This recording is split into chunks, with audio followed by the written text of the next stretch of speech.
राखी बांधती है तो यमराज भी उसका कुछ नहीं बिगाड़ सकता। हाँ ए दुष्ट मनुष्य, तुम मेरे भाई तो क्या, मेरे अस्तबल में बंधे घोड़े की कीद साफ करने के लायक भी नहीं हो। तुम्हारा चेहरा देखकर भी मुझे घृणा होती है, क्योंकि नीचता में तुम तुम्हारे स्वामी से 10 कदम आगे हो।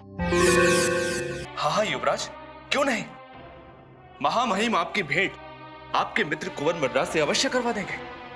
रूपनगर में राजकुमारी चंद्रमुखी के पश्चात इन्हीं का आदेश चलता है। यदि ये बात है तो हमारा कार्य और आसान हो जाएगा। शीघ्र बताइए, वनराज से मिलने हमें किस मार्ग से कहां जाना होगा?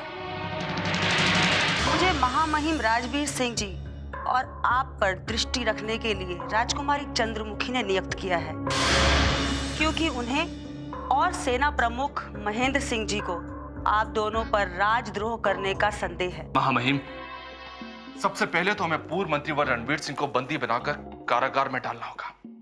यदि हमने ऐसा कर दिया तो हमारे ऊपर आए संकट के बादल स्वयं ही छट जाएंगे। यदि तुम्हारी इस चेतावनी का किसी को भी पता चल गया तो लेने के देने पड़ जाएंगे। इसके पश्चात ना हम घर के रहेंगे और ना ही घाट के।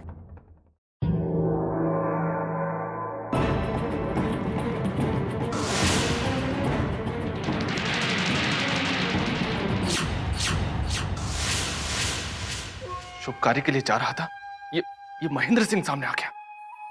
इससे पहले कि ये मुझे टोके, मुझे यहां से निकलना चाहिए। नागराज, कहां भागे जा रहे तुम?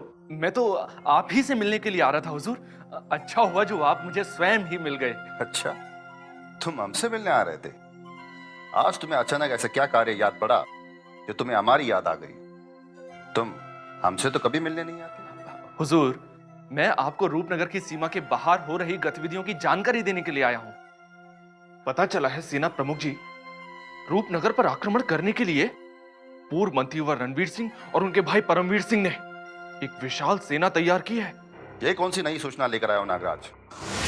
रूपनगर पर आक्रमण करने का स्वप्न परमवीर सिंह के भाई रणवीर सिंह ने भी देखा था। उसके बाद उनका क्या असर हुआ था वो सभी जानते हैं। आप ठीक कह रहे हैं हुजूर, ठीक कह रहे हैं आप।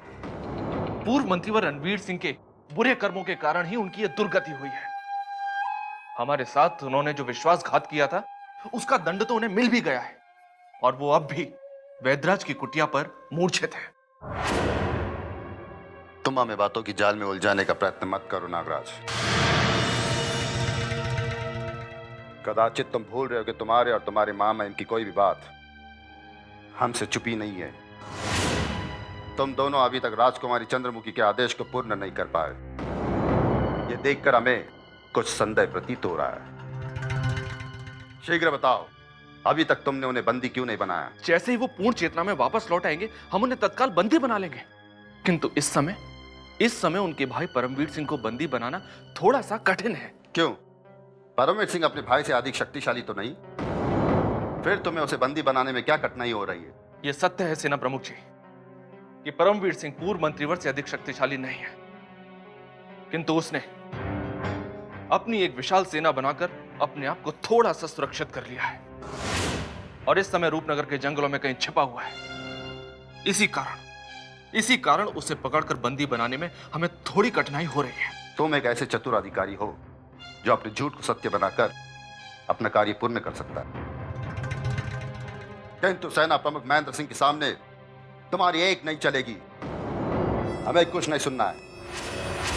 हम उन दोनों भाइयों को शीघ्र से शीघ्र रूपनगर के कारागार में देखना चाहते हैं। आपकी ये इच्छा अति शीघ्र पूर्ण होगी, अति शीघ्र। परंतु उनको बंदी बनाने के लिए मुझे और महामहिम को एक विशाल सेना की आवश्यकता है, जो मैं आपको अभी अभी बता भी चुका हूं।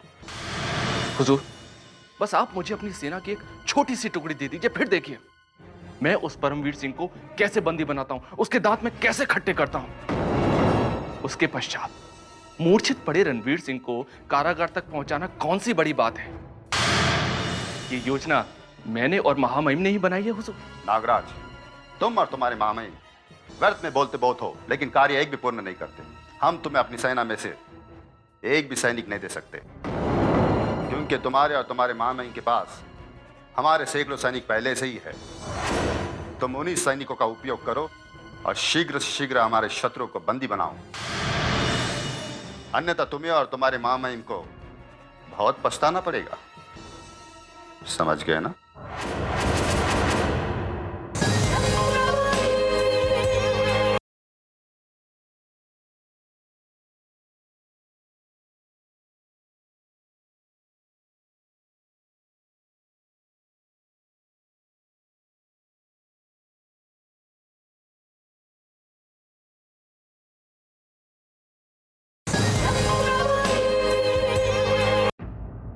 समझ गया हुजूर, समझ गया। मंत्रीवर को बंदी बनाने के लिए मुझे अभी रणनीति बनानी होगी। इसके लिए मुझे वैदराज की कुटिया पर तत्काल पहुंचना होगा। चलता हूं।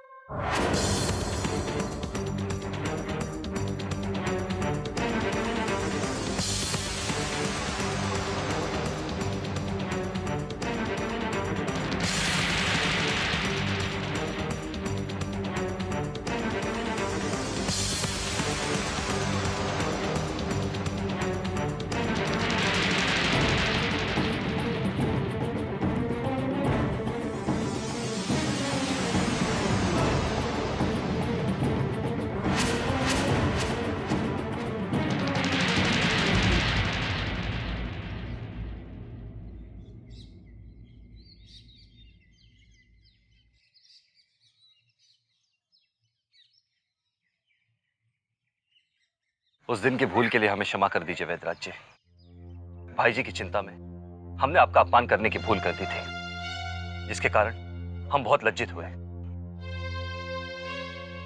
मनुष्यों से भूल हो ही जाती है कुंवर, किंतु इतना याद रखो,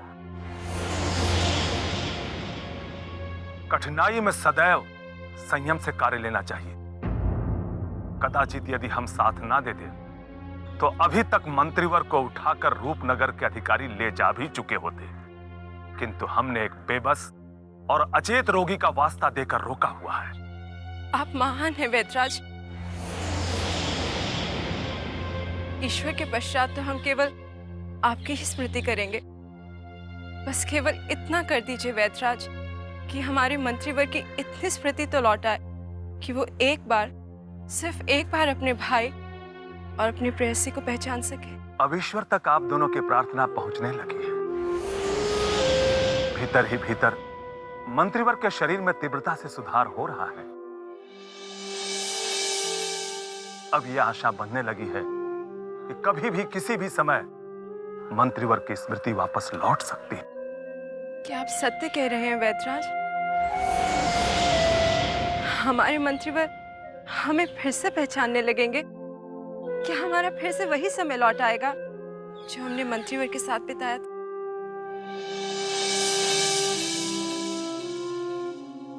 आप कुछ बोलते क्यों नहीं वैदराज? बोलिए, यदि आपका कहा सत्य हो गया तो हम हमारा संपूर्ण जीवन आपकी सेवा में लगा देंगे। शांत रहो कुंवर, पता नहीं कैसे चमत्कार हो गया जो मंत्रीवर के ऊपर छाया संकट टल गया है। अब वो स्वस्थ होकर पहले की तरह निरोगी हो जाएंगे।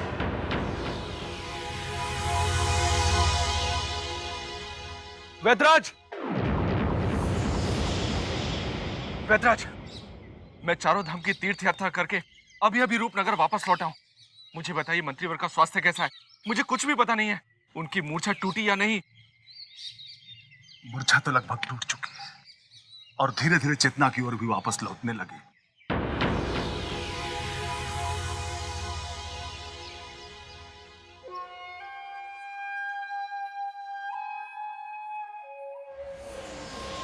नागराज, क्या तुमने वैदराज की बातों को सुना नहीं?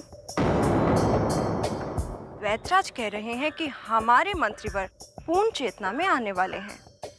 हाँ हाँ ज्वाला, मैं ये सुखद सूचना सुनकर प्रसन्नता से इतना भाव विभोर हो गया था कि मैं सारे संसार को ही भूल गया था। अब मैं अपने मंत्रीवर को स्वस्थ होकर चलते फिरते देखूंगा ज्वाला, तो मुझे बहुत अच्छा लगेगा। मैं तो पागल ही हो जाऊंगा। अवश्य हो जाना नागराज। आखिर जब हमारे मंत्रीवर की पूर्ण चेतना लौटेगी और जब उसके बाद स्मृति भी आ जाएगी, तो सबसे पहले उनका क्रोध तुम्हीं पर तो टूटेगा। एक बात सत्य कहना, हमारे मंत्रीवर्ग के स्वास्थ्य में सुधार की बात सुनकर तुम्हें प्रसन्नता हो रही है या दुख? कैसी बातें कर रही हो ज्वाला, कैसी बातें कर रही हो? मैंने मंत्रीवर्ग का नमक खाया है। यदि उनके लिए मुझे कभी अपने प्राण भी न्यौछावर करने पड़े तो हंसते हंसते कर दूंगा। मैं उनके स्वस्थ होने की कामना लेकर ही तो तीर्थ यात्रा पर गया था ज्वाला। लगता है ईश्वर ने मेरी सुन ली है, इसलिए अचानक उनकी स्मृति वापस लौटने के आसार बने हैं। वाह नागराज वाह, तुम्हारी बातें सुन के हमें प्रसन्नता तो हो रही है, पर पता नहीं क्यों हमें ऐसा क्यों प्रतीत होता है कि तुम जैसे दिखते हो वैसे हो नहीं। वाह कुंवर वाह, आप भी ज्वाला की तरह मेरा उपहास करने लगे। किंतु मैं जानता हूं, मैं अपनी स्वामी भक्ति और निष्ठा को अच्छी तरह से जानता हूं कुंवर। और मैं ही क्या, स्वयं महामहिम राजवीर सिंह भी उनका स्वास्थ्य जानने के लिए आने वाले थे, किंतु समय के अभाव में उन्होंने मुझे भेज दिया।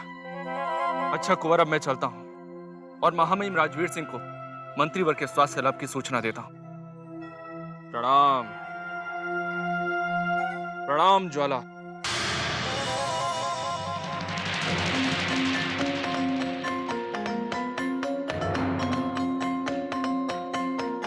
हमने नागराज के जितना चतुर और रंग बदलने वाला अधिकारी कहीं नहीं देखा। अब देखना यह है कि अब महल में जब वो महामहिम राजवीर सिंह से मिलेगा तो महल में कौन सा नया भूकंप आता है।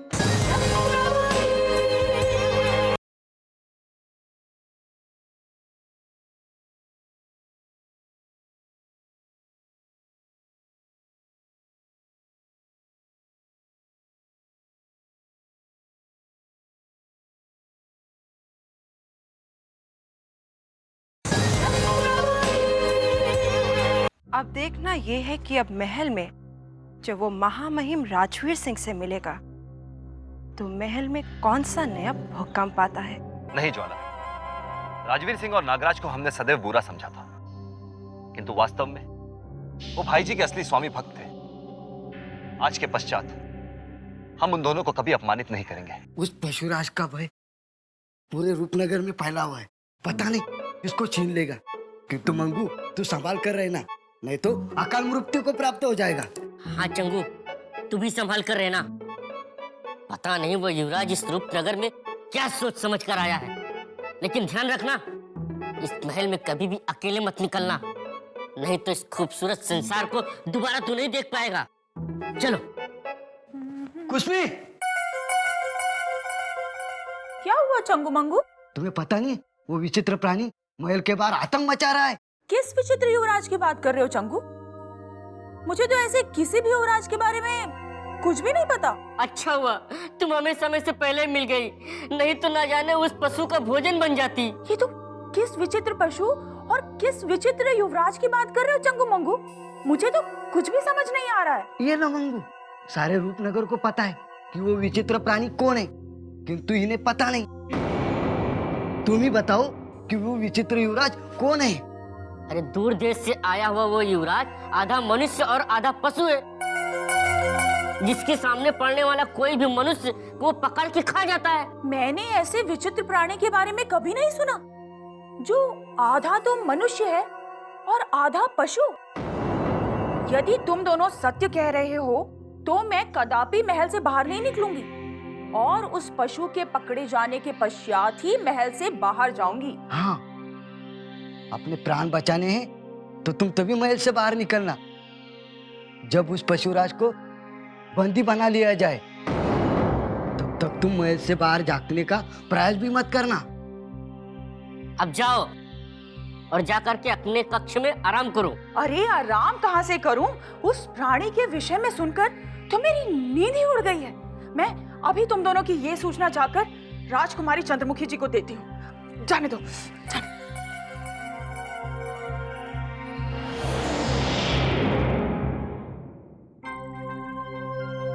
राजकुमारी जी, गजब हो गया।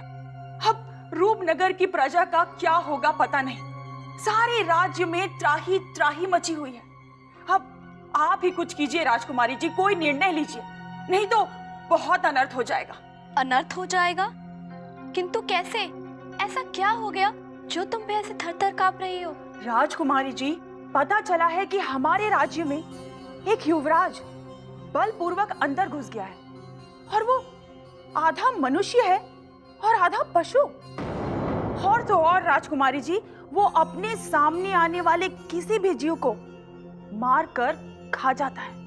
अच्छा, तो तुम हमारे अतिथि युवराज की बात कर रही हो? जी हाँ राजकुमारी जी। किंतु तुमसे ये किसने कह दिया कि अपने सामने पड़ने वाले किसी भी प्राणी को वो मार के खा जाता है? मुझे अभी अभी ये सूचना चंगू और मंगू ने दी है राजकुमारी जी। और मुझे जैसे ही इस विचित्र घटनाक्रम के बारे में ज्ञात हुआ, वैसे ही मैं आपको इसके बारे में सूचित करने चली आई, ताकि रूपनगर की रक्षा हो सके राजकुमारी जी। उस युवराज से घबराने की कोई आवश्यकता नहीं है कुसुमी। वो हमारा कुछ बिगाड़ने नहीं आया है। किंतु राजकुमारी जी, चंगू और मंगू तो कुछ और ही कह रहे थे। उनका कहना था कि अब रूपनगर राज्य में बहुत हलचल मचने वाली है, क्योंकि वो पशु मानव दैत्यराज है। ये सब मिथ्या है कुसुमी। तुम सुनी सुनाई बात पर शीघ्र विश्वास कर लेती हो। डरो नहीं, कुछ नहीं होगा। वो जैसा भी है हमारा अतिथि है। किंतु ऐसे भयानक अतिथि के बारे में हमने कभी नहीं सुना राजकुमारी जी। हम आपसे निवेदन करते हैं कि ऐसे भयानक अतिथि से शीघ्र अतिशीघ्र छुटकारा पा लीजिए। हमें भय है कि कहीं ये अतिथि आपको कोई नुकसान न पहुंचा दे राजकुमारी जी। मान लीजिए झरने पर जाते समय या वन विहार करते समय उसने आप पर आक्रमण कर दिया तो हमारा क्या होगा राजकुमारी जी? और रूपनगर की प्रजा का क्या होगा? संसार में ऐसा कोई मनुष्य नहीं जन्मा है जो रूपनगर में आकर राजकुमारी चंद्रमुखी पर आक्रमण करने की चेष्टा कर सके। तुम किसी बात की चिंता मत करो कुसुमी, क्योंकि हमने उस विचित्र अतिथि युवराज को एक ऐसी जगह रखा है जहां से वो कभी अकेला वापस नहीं निकल सकता। तुम जाओ, वो हमें और हमारी प्रजा को कभी नुकसान नहीं पहुंचा सकता है। अब हमें भी संतोष हो गया है राजकुमारी जी कि रूपनगर की राजकुमारी चंद्रमुखी जी की ओर कोई नेत्र उठाकर भी नहीं देख सकता। चलते हैं राजकुमारी जी, प्रणाम।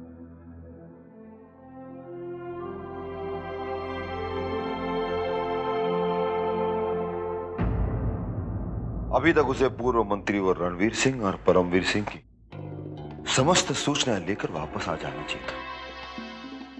फिर वो कहां अटक गया? कहीं ऐसा तो नहीं कि परमवीर सिंह अपने भाई रणवीर सिंह को लेकर भाग गया? महामहिम, महामहिम, महामहिम, मैं आपके लिए पूर्व मंत्री व रणवीर सिंह की वो गुप्त सूचना लेकर आया हूं जिसे सुनकर आप प्रसन्न हो जाएंगे और सदैव की तरह मेरी भरपूर प्रशंसा करेंगे। महामहिम, भरपूर प्रशंसा। शीघ्र बताओ नागराज, क्या सूचना लेकर आए हो?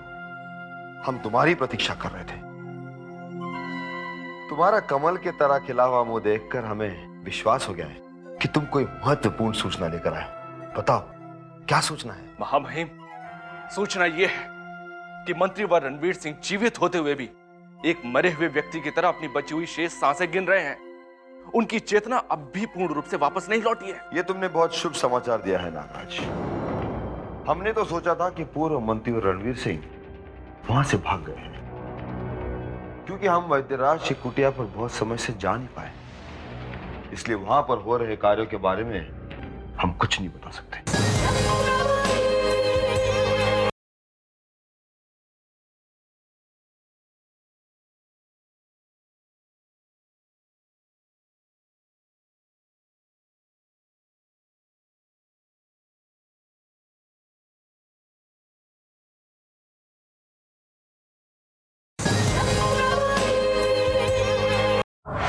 महामहिम, मंत्री व रणवीर सिंह वहां से कभी भाग कर नहीं आ पाएंगे, क्योंकि अभी तक उनकी स्मृति वापस लौटी नहीं है। वो ना तो स्वयं को पहचान पा रहे हैं और ना ही किसी और को। और तो और महामहिम, वो अपने भाई परमवीर सिंह को भी नहीं पहचान पाए। यदि ये बात है तो हमारा बुरा समय समाप्त होने वाला है, और ऐसा समय आने वाला है जो हमें हमारे लक्ष्य तक पहुंचा सकता है।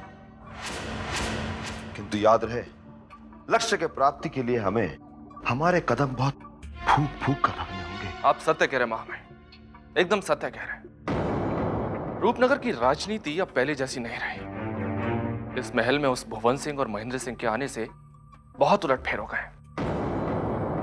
अब हमें अपने समस्त बुरे कार्य और भी संभल कर करने होंगे। तुम इसकी चिंता मत करो नागराज, और हमें वैद्यराज की कुटिया का पूरा विवरण दो। क्या मंत्रीवर्ग के बुरे स्वास्थ्य को लेकर उनके भाई परमवीर सिंह क्या सोचते हैं? क्या आप भी भाई जी के ठीक होकर महल लौटने की आशा कर रहे हो? महामहिम, परमवीर सिंह पहले तो ये आस छोड़ चुके थे, किंतु अब उन्हें ये आस फिर से बनने लगी है कि उनके भाई की स्मृति अतिशीघ्र लौट आएगी और उनके पुराने दिन भी वापस लौट आएंगे। नहीं नागराज, नहीं। हम रणवीर सिंह का वो सुनहरा दिन कभी नहीं आने देंगे।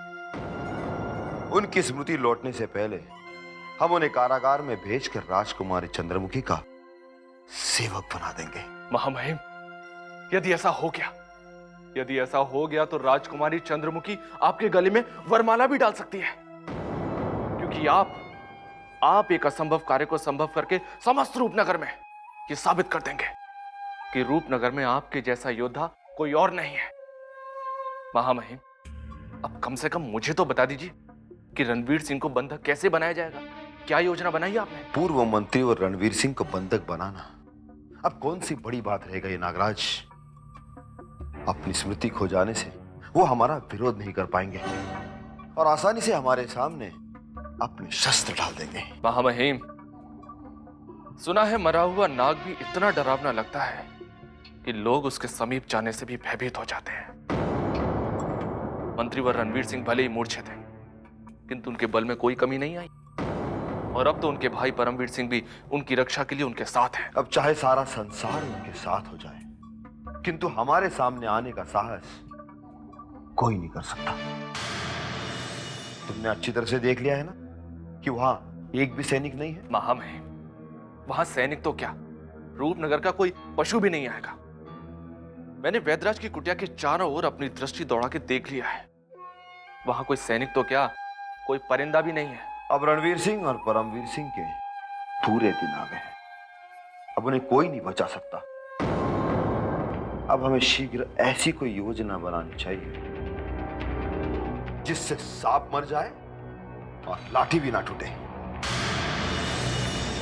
महामहिम, योजना तो अपने आप ही बन चुकी है। हम मंत्रीवर रणवीर सिंह का स्वास्थ्य पूछने के बहाने अंतिम बार वैद्यराज की कुटिया पर जाएंगे और उनका स्वास्थ्य पूछने के बहाने हम मंत्रीवर रणवीर सिंह और उनके दुष्ट भाई परमवीर सिंह को धड़ दबोचेंगे। ये तुम क्या कह रहे हो वैद्यराज? भाई जी की स्मृति लौटने में अभी कुछ महीने और लगेंगे? हमारी समझ में नहीं आ रहा कि तुम कैसे वैध हो। हमें किसी भी मूल्य पर भाई जी की स्मृति वापस चाहिए। उसके लिए यदि तुम्हें अपने प्राण भी त्यागने पड़े ना, तो खुशी खुशी त्याग देना। किसी ने सत्य कहा है कि जो कर्म से नीच होता है उसे एक दाना तक भी नहीं देना चाहिए, किंतु हमने तुम्हारे दुष्ट भाई मंत्रीवर रणवीर सिंह को प्राणदान देकर बहुत बड़ी भूल की, जिसका पश्चाताप हमें जीवन भर रहेगा। कुंवर,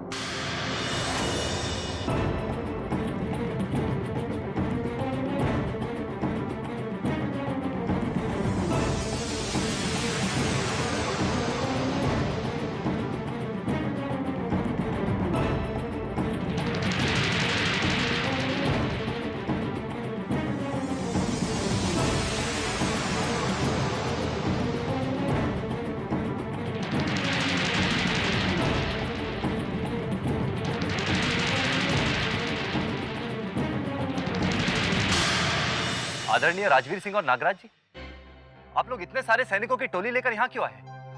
क्या आप लोग हमारी सुरक्षा चाहते हैं? अब तो हम मान चुके हैं कि आप ही हमारे भाई जी के असली स्वामी भक्त हैं। कुंवर, महामहिम राजवीर सिंह ही नहीं, मैं भी मंत्रीवर्ग का कितना बड़ा स्वामी भक्त रह चुका हूं और सदा रहूंगा भी। सो तो है, किंतु एक बार मंत्रीवर रणवीर सिंह की स्मृति तो लौटाने दीजिए, फिर हम उनका हर आदेश ईश्वर की आदेश की तरह मानेंगे और उनका हर आदेश का पालन भी करेंगे। किंतु अभी हम उनके दर्शन करने आए हैं। हमें तत्काल उनके दर्शन करवा दें। आइए आइए, मंत्रीवर रणवीर सिंह कुटिया के भीतर प्रसन्न चित्त बैठे हैं। किंतु उनकी स्मृति अभी तक वापस नहीं लौटी है, इसलिए वो किसी को पहचान तक नहीं पा रहे हैं। परंतु उनकी स्मृति शीघ्र वापस लौट आएगी। आइए, शीघ्र आइए।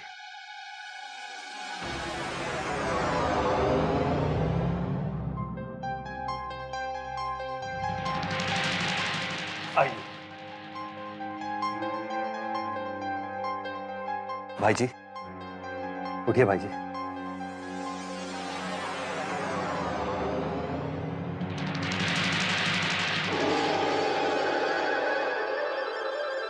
मंत्रीवर, ये देखिए, आपके सामने आपके सबसे बड़े भक्त महामहिम राजवीर सिंह खड़े हैं। आप इन्हें अपना आशीर्वाद देकर उद्धार कीजिए। ये काफी लंबे समय से आपके स्वस्थ होने की प्रतीक्षा कर रहे थे। नागराज, तुम इस बात को क्यों नहीं समझते कि मंत्रीवर की स्मृति नहीं लौटी है, केवल मूर्छा टूटी है। ये पूर्ण रूप से स्वस्थ तो हो गए हैं, किंतु अभी भी किसी को पहचान नहीं सकते। फिर तुम्हारी बात कैसी समझेंगे? क्यों वैद्यराज, मैं ठीक कह रहा हूं ना? महामहिम जी, किंतु पता नहीं हमारे भाई जी की स्मृति अब वापस लौटेगी भी क्या नहीं। हमें तो केवल इसी बात की चिंता है। कुंवर, आप चिंता मत कीजिए, तनिक भी चिंता मत कीजिए।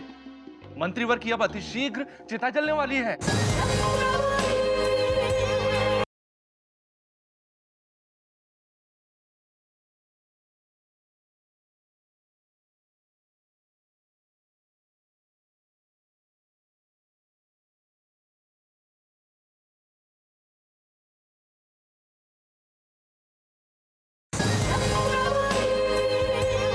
चिता जलने वाली है। भाई जी की चिता जलने वाली है? कुंवर, मेरे कहने का तात्पर्य यह है कि अब उन मंत्रियों की चिता जलने वाली है जिनके कारण मंत्रीवर घायल होकर अपनी स्मृति खो बैठे। वाह नागराज वाह, हमने हमारे जीवन में आज तक तुम जैसा कोई स्वामी भक्त नहीं देखा। हमें पूरी आशा है कि तुम भाई जी और हमें सुरक्षित रूपनगर की सीमाओं के पार ले जाओगे। जिस तरह तुमने हमारी सुरक्षा के लिए इतने सारे सैनिक लाए हो, उसी तरह भाई जी को सुरक्षित रूपनगर की सीमाओं के पार ले जाओ। अरे इसमें कहने की क्या बात है? हम तो इसी कार्य के लिए आए हैं। हमने दूर देश के एक वैद्यराज से मंत्रीवर के स्वास्थ्य के बारे में बात कर ली है। आइए, राजवैद्य हमारी प्रतीक्षा कर रहे हैं। ठीक है, आप कुछ क्षण प्रतीक्षा कीजिए, हम भाई जी को उनके वस्त्र धारण करवा के लाते हैं। आइए भाई जी, आइए।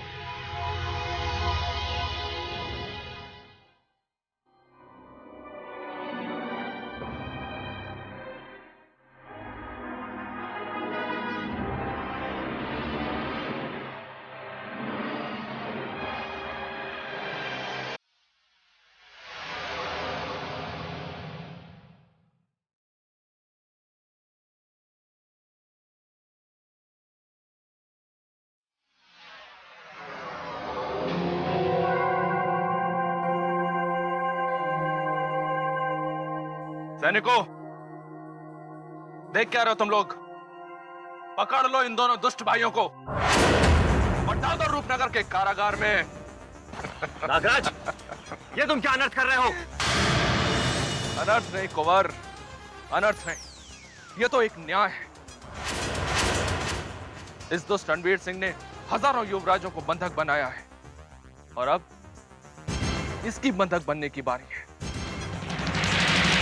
नागराज, किंतु तुमने तो कहा था कि समस्त सैनिक हमारी सुरक्षा के लिए यहां पर आए हैं। तो क्या ये लोग अभी हमें बंधक बना देंगे? नहीं नहीं परमवीर सिंह, राजकुमारी चंद्रमुखी के ये सैनिक तुम्हें राज अतिथि बनाकर महल ले जाने के लिए आए हैं। आज के पश्चात तुम्हारे अच्छे दिन समाप्त हो गए। आज के बाद तुम यह खुला गगन कभी नहीं देख पाओगे। यदि राजकुमारी चंद्रमुखी ने तुम्हें मृत्यु दंड भी नहीं दिया तो तुम कारागार में सदैव सड़ते रहोगे।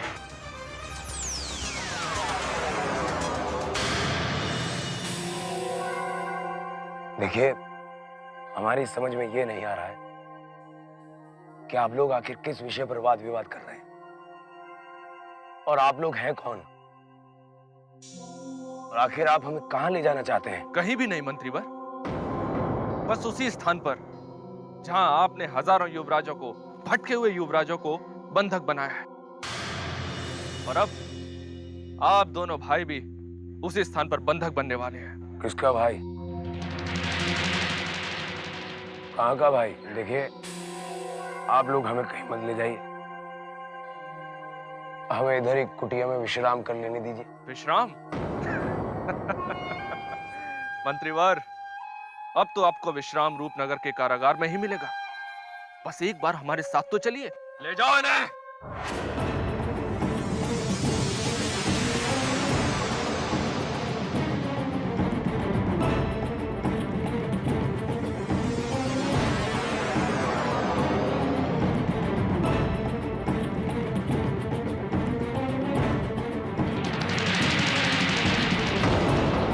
आज से रणवीर सिंह और परमवीर सिंह के दोनों के बुरे दिन आरंभ हुए। जैसे राजकुमारी चंद्रमुखी को पता चलेगा कि हमने उन दोनों भाइयों को बंधक बनाया है, वो प्रसन्नता से झूम उठेगी। पूर्व मंत्रीवर बंदी बना लिए गए हैं। आज ये सूचना देकर आपने हमें खुश कर दिया भुवन काका। अब देखना, हम रूपनगर को बर्बाद करने वाले उस रणवीर सिंह को ऐसा दंड देंगे कि दोबारा कोई दूसरा रणवीर सिंह जन्म नहीं लेगा। एक दिन सबको अपने बुरे कर्मों का फल भुगतना ही पड़ता है। रणवीर सिंह का समय अब समाप्त हो गया। यदि वो रूपनगर राज को हड़पने की योजना में लिप्त नहीं होते तो आज उन्हें और उनके भाई परमवीर सिंह को ये दिन नहीं देखना पड़ता। जिस राज ने उन्हें मान सम्मान देकर इतना शक्तिशाली बनाया, उन्होंने उसी राज की प्रजा के साथ छल कपट किया। उस देशद्रोही रणवीर सिंह और उसके भाई परमवीर सिंह को कारागार में पहुंचते ही फांसी पर लटका दिया जाए और प्रजा के दर्शनों के लिए उनके शव को रूपनगर के चौराहे पर लटका दिया जाए, ताकि महल में छुपे अन्य शत्रु को पता लग जाए कि रूपनगर की राजकुमारी विश्वासघातियों का कितना बुरा असर करती है। आप ठीक कह रहे हैं। हम उन दोनों देशद्रोही भाइयों को इससे भी बड़ा दंड देंगे, किंतु इससे पूर्व हम रणवीर सिंह और उनके भाई परमवीर सिंह को पहली और अंतिम बार देख लेना चाहते हैं। हमारे सैनिक उन दोनों भाइयों को लेकर महल में पहुंचने वाले ही होंगे। जैसे ही समय अनुकूल होगा हम आपकी उनसे भेंट करवा दें। किंतु इस समय हमें यह सोचकर बड़ी आत्मग्लानि हो रही है कि महामहिम राजवीर सिंह और नागराज को हमने सदैव संदेह की दृष्टि से देखा, जबकि आज उन दोनों की वजह से ही हमें इतनी बड़ी सफलता मिली। इसलिए हम दोनों चाहते हैं कि मां महिम राजवीर सिंह के कक्ष में जाकर उनसे क्षमा मांगे और उन्हें उनकी सफलता के लिए भरपूर बधाई भी दिया है, क्योंकि उन्होंने अपनी बुद्धि के बल पर बिना रख बाए दोनों भाइयों को बंधक बनाया। क्षमा कीजिए राजकुमारी जी, महामहिम राजवीर सिंह और नागराज कक्ष के बाहर खड़े हैं, आपसे तत्काल भेंट करना चाहते। तत्काल उन्हें भीतर भेज दो नंदिनी। हम उन्हें बधाई देने के लिए उतावले हुए जा रहे हैं, क्योंकि उन्होंने बिना किसी का रक्त बहाए रूपनगर के सबसे बड़े शत्रु को बंधक बनाया है। जो आज्ञा राजकुमारी जी। अच्छा हुआ महामहिम राजवीर सिंह नागराज के साथ यहाँ आ गए। अब हम आपके सामने ही अपनी भूल के लिए खेद प्रकट कर लेंगे।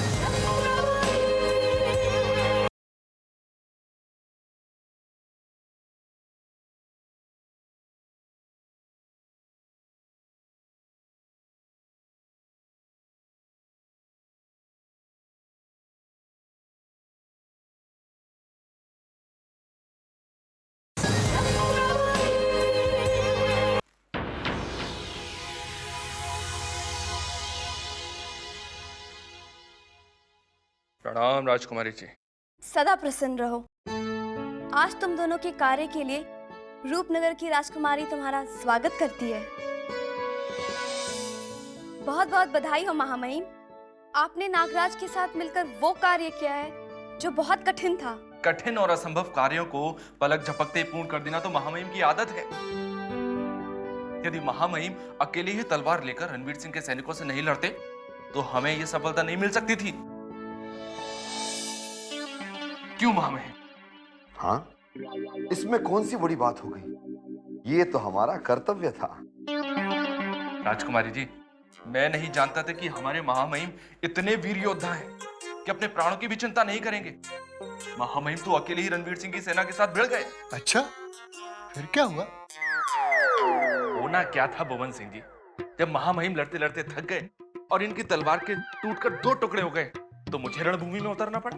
अच्छा, तुम युद्ध करने में इतने माहिर हो, हमें तो पता भी नहीं। महेंद्र सिंह जी, अब मैं अपने मुंह से अपनी प्रशंसा क्या करूं? ये बात तो आपको महामहिम ही बताएंगे कि मैंने परमवीर सिंह और रणवीर सिंह की क्या दुर्गति की। वो दोनों घुटनों के बल बैठकर रोने लगे और गड़गड़ाने लगे।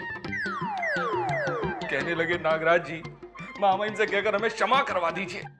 लेकिन मैंने उन दोनों कपटी भाइयों की एक नहीं सुनी और उन दोनों को पकड़कर सैनिकों के सुपुर्द कर दिया। क्यों महामहिम? हाँ हाँ, वो तो ठीक था, किंतु ऐसा करके हमने कौन सा बड़ा तीर मार लिया? ये तो हमारा कर्तव्य था, जो हमें हर स्थिति में करना ही था। तुम दोनों ने अपना कर्तव्य पता नहीं कैसे निभा लिया। हमें तो कुछ समझ में ही नहीं आ रहा है, क्योंकि हमें पता चला है कि रणबीर सिंह वैद्यराज की कुटिया में निहत्थे थे। आप दोनों एक दूसरे का मुख क्यों ताक रहे हैं? आप दोनों ने उस स्मृतिहीन रणबीर सिंह को पकड़ा है, जिसे पता भी नहीं होगा कि उसे बंधक बना लिया गया है। राजकुमारी चंद्रमुखी को प्रभावित करने के लिए आपने अपनी वीरता की अच्छी कहानी बनी। आपने सोचा होगा कि राजकुमारी चंद्रमुखी आपकी वीरता की कहानी सुनकर प्रसन्न हो जाएंगी, लेकिन इसका उल्टा होने वाला है, यह आपने नहीं सोचा था। हमें क्षमा कर दीजिए। अति उत्साह में जो नागराज ने बोला, हमें विवश होकर उसका समर्थन करना पड़ा। आज के पश्चात हमसे ये भूल कभी नहीं होगी। हम इसका वचन देते हैं और हमें अपने झूठ के लिए क्षमा कर दीजिए। इस बार आप दोनों को हम फिर से क्षमा करते हैं, किंतु आज के पश्चात आप दोनों ने हमें कोई भी असत्य विवरण दिया तो आप दोनों को भी हम पूर्व मंत्री व रणबीर के पास कारागार में पहुंचा देंगे। राजकुमारी जी, हम कान पकड़कर आपसे क्षमा मांगते हैं। ऐसी भूल हम कभी नहीं करेंगे, कभी नहीं। हमें क्षमा कर दीजिए। अब हमें जाकर रणवीर सिंह और परमवीर सिंह की जमकर पिटाई करनी। हम चलते हैं राजकुमारी जी। चलिए महामहिम। प्रणाम।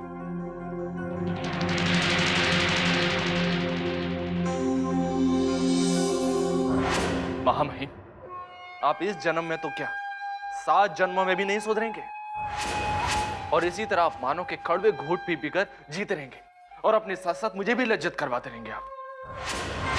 अरे पाखंडियों के सरदार, यदि राजकुमारी चंद्रमुखी का भय नहीं होता तो हम इसी समय तुम्हें इन दीवारों में चुनवा देते। चुनवा देते?